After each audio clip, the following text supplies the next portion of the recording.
Hi, most of the people use Excel, but very few use the financial modeling. Now, understand what is the financial modeling. Why the financial modeling is used. Financial modeling is used like it is way beyond the balance sheet. Entrepreneurs wants to think their employee to think way beyond the balance sheet, like what shall be the future of the company, what shall be the value of the company, if they are getting into the IPO, what shall be the bidding prices, or if it is a startup, what is the valuation of such company, or if they are getting into the mergers and acquisition, what is the impact, overall impact in the market, as such analysis. That is where the financial modeling comes into the picture. Many learners often mistake that it is another Excel task, but actually the financial modeling makes you change the perception about the business and the finance. So now, what is the financial modeling? Financial modeling is based on the historical information. We create the certain assumptions. Now here the historical information is the inputs, and based on such inputs we build the assumptions. Assumptions in the sense, it can be the ratios, it can be the metrics, or it can be the volumes, or it can be the part of the forecast that we are creating for. Now, based on such assumptions created, we build the forecast for the next 5 years, 10 years as such. To understand where we stand, think of GPS and relate to the business. In the GPS, you will map your options, and based on the navigation, you will be heading towards your destination. Similarly, at the business, you will map your options. Based on the guiding principles, you will achieve your goals. That is where the financial modeling comes into the picture. Understand what is financial modeling when it is coming to the company. So the financial modeling is the combination of the business and the finance metrics to create the forecast, to understand what shall be the financial performance of a company in the future. It is a pattern, or the route map estimates the company's value based on the past performance, based on the historical data, and assumptions about the futures. Based on such historical data, we create the assumptions. Like I told you, the ratios, metrics, valuation multiples as such. Core component of the decision making process of informed decision, whether the project feasibility and the profitability of the particular project is positive or negative. Such analysis we do it through the financial modeling.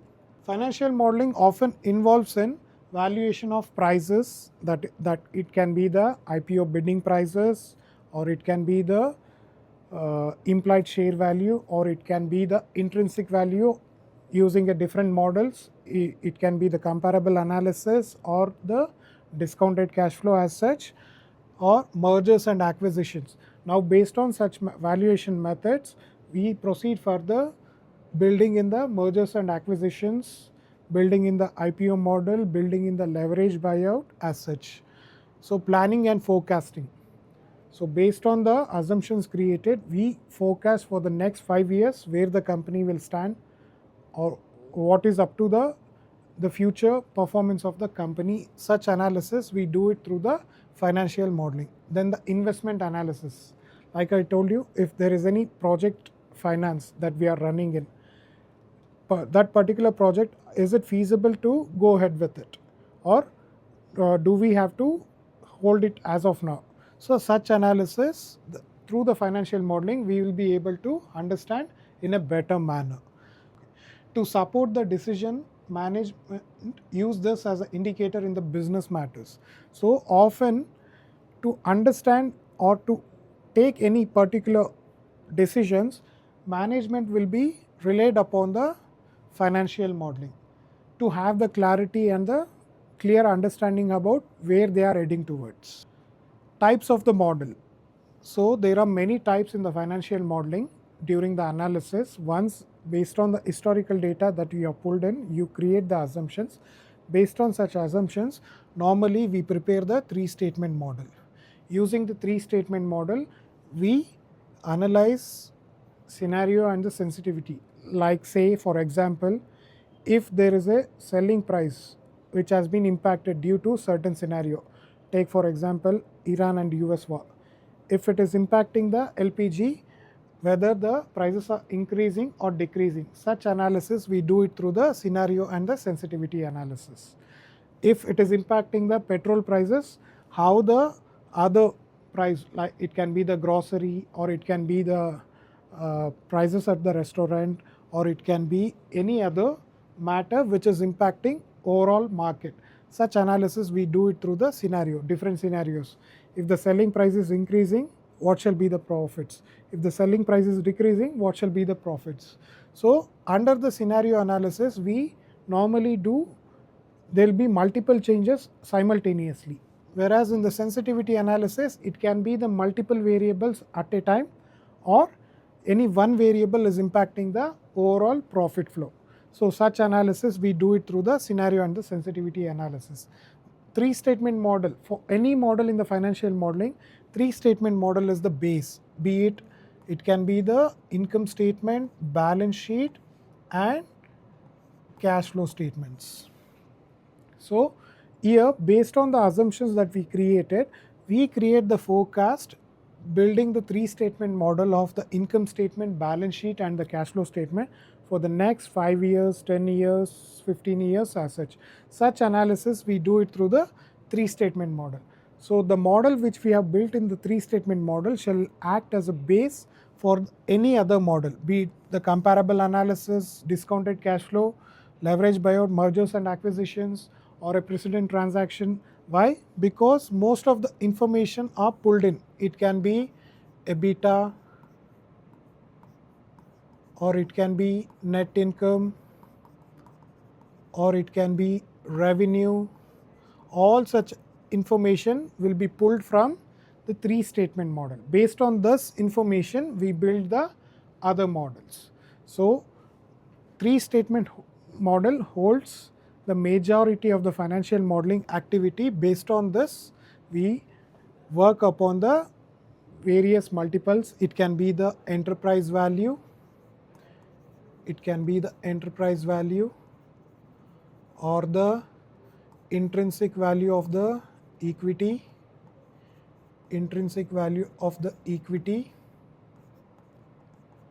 then free cash flows, free cash flow to the firm and free cash flow to the equity shareholders. All such analysis we do based upon the three statement model. Objective of the financial modeling. So the main objective to do the financial modeling is to understand where the business is heading towards, whether if there is any increasing trend over a period of time.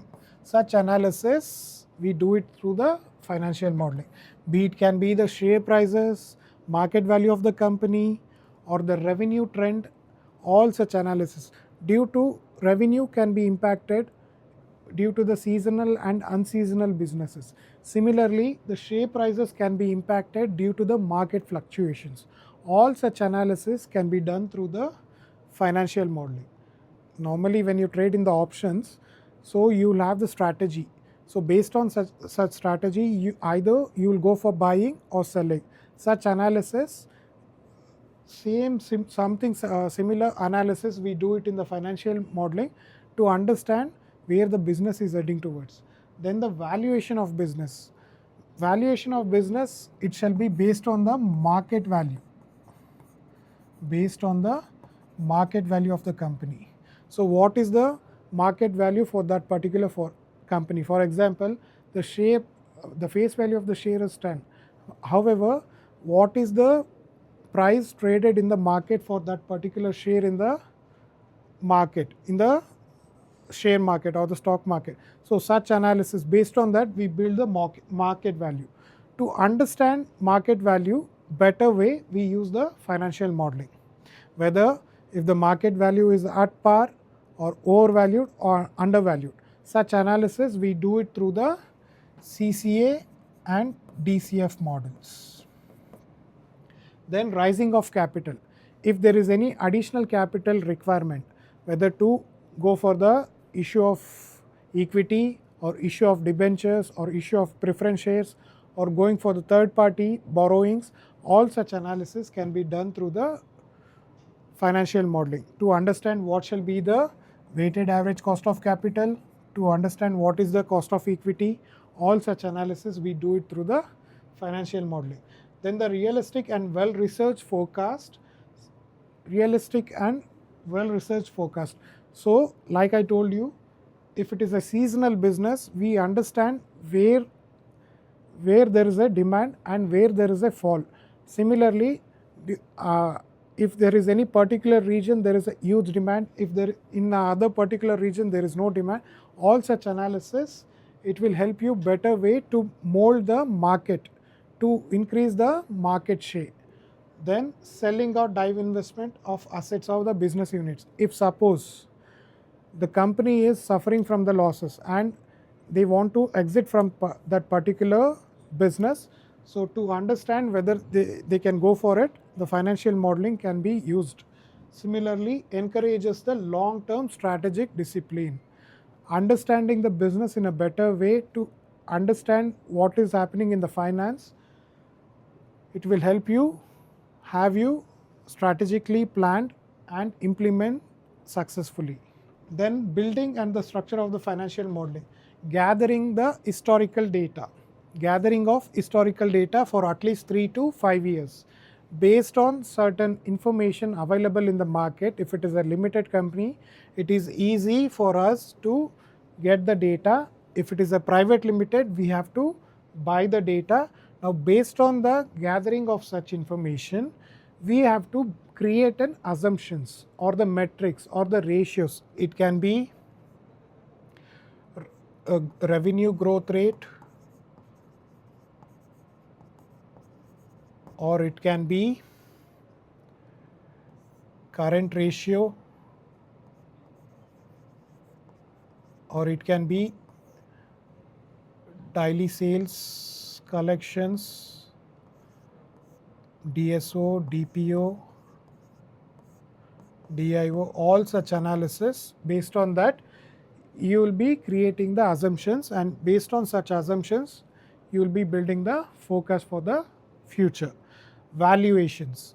Based on the metrics or the forecast that you have created, you will be creating the valuations. Valuations using the CCA or DCF model.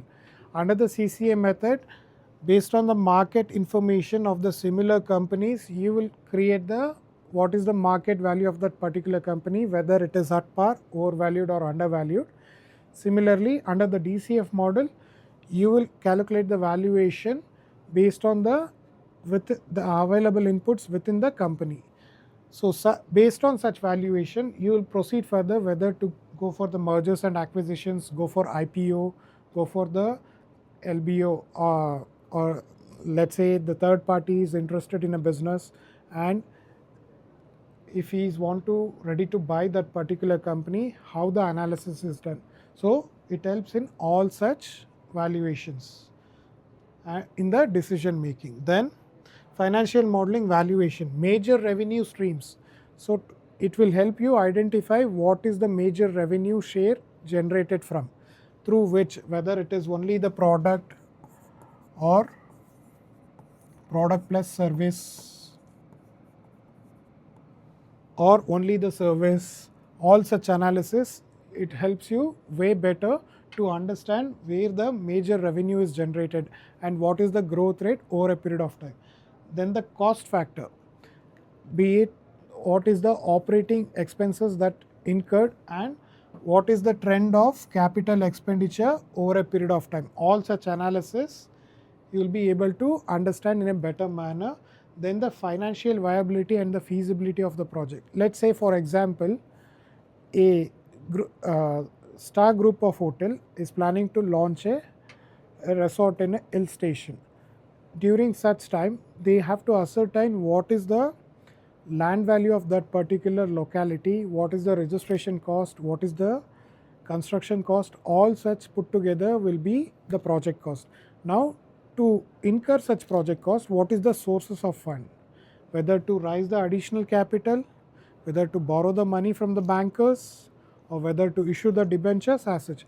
Now based on such analysis, we determine the feasibility of the project, whether to go ahead with the project or to drop the project. Such analysis will be done through the financial modeling valuation. Then the relative based approach and the asset based.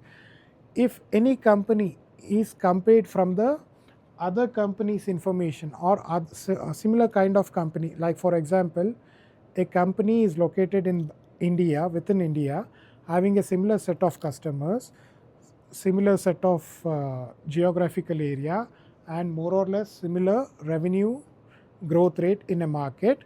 So such companies can be compared with each other. So we call that as a relative based approach. Under the CCA model we follow this method, and under the DCF model we follow this method. So we combine both the analysis.